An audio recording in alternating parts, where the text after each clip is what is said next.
It's another delicious day here in the Let's Make Food from Food Kitchen, and today I'm making some coconut rice to go with some pineapple grilled baked chicken. I said that wrong, but it's chicken baked with some grilled pineapple. It's delicious. Anyway, let's make the rice first.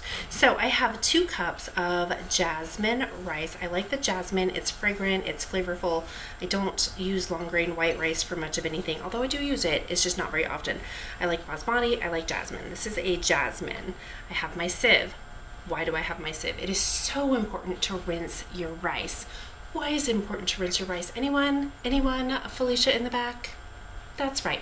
If you don't rinse your rice, it could get gooey, gummy, sticky, not in the good way, not in the way that you like. So it gets out all the dust particles and things like that. So you want to rinse it in cold water until the water runs clear all the way through. So you're going to pour it in your sieve and you're going to start working it with your hands, getting it clear. So I'm going to do that and then I'll be right back. I just wanted to show you real quick, if you've never rinsed your rice, that's a first rinse. That's what it looks like. That's what you're rinsing off of your rice. So if you haven't done it and you weren't sure why, there you go. Okay, I've got my rice rinsed and it's draining right now. I have 2 cups of coconut milk, full fat. So it kind of comes out it's separated. So it looks like this. Not to panic, that's how it should look.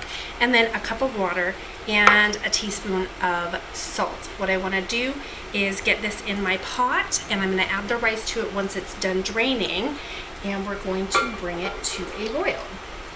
Okay, I'm going to whisk this coconut milk in let me add the water to there, before I get it boiling and add the rice so that it's not lumped. All right, now in goes our rice, well rinsed, looking good.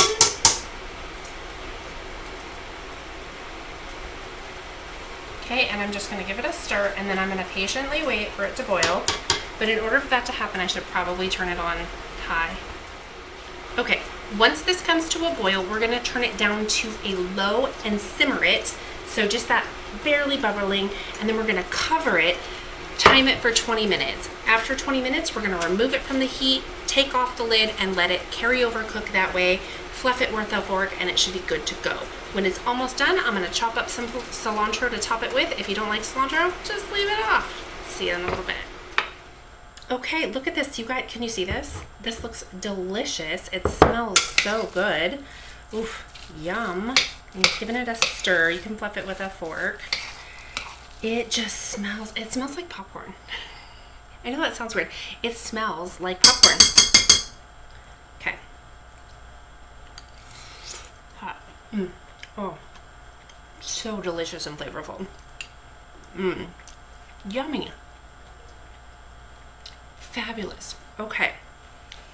Normally I would put this in a dish, make it look pretty, but I'm going to do that here in a minute with my chicken. So I would encourage you to watch my next video, which is going to be the baked chicken with pan-grilled pineapple and our coconut rice. It's going to look beautiful. It's going to be delicious. Can't wait.